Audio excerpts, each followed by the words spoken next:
जहाँ पे भविष्य नहीं है, मतलब जहाँ पर कोई माँग नहीं है। एक तो हम जानते हैं सरेंडर इनके पास जाकर के सिर रख देंगे तो वरद हस्त मिल जाएगा।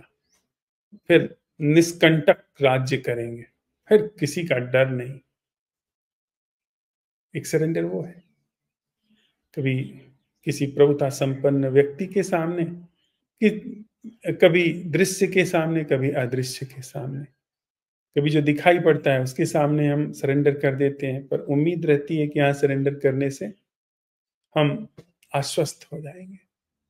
कभी अदृश्य के सामने, ईश्वर इत्यादि के सामने यहाँ सरेंडर कर देंगे तो फिर बेड़ा पार।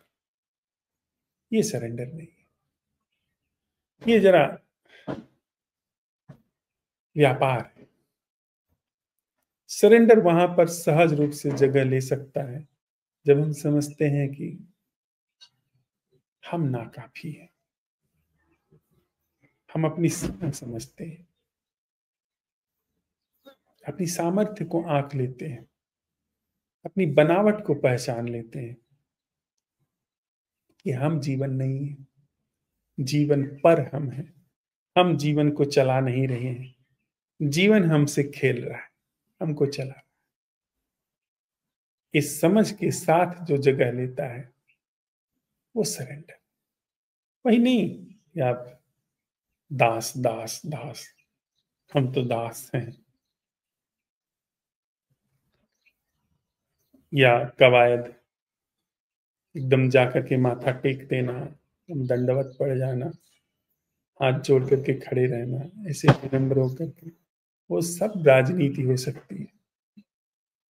और आपको कभी पता भी नहीं चलेगा कि आप सरेंडर नहीं है, आप अकड़े खड़े हैं।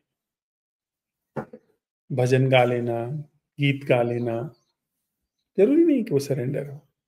सरेंडर होने से भजन निकल सकता है, गीत निकल सकता है, और गीत गाने से सरेंडर हो जाएगा 99% चांसेस कम है। सरेंडर होता है अपने आप। हो सकता है कि कोई व्यक्ति आपको झुका हुआ न दिखे, पर सरेंडर है।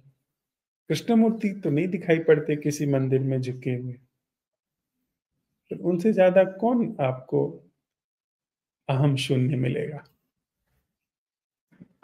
साथ।